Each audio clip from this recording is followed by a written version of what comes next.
spirit and nature is in standard tuning, and we will only be fretting the third and fourth strings. And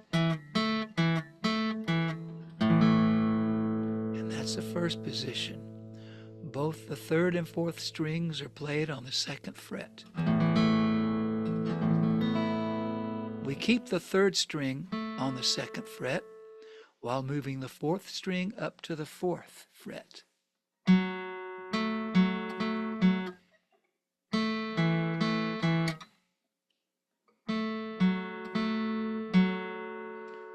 Then the fourth string goes all the way up to the seventh fret, while the third string is on the sixth fret.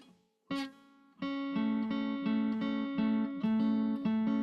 last position has the fourth string on the sixth fret and the third string on the fourth fret.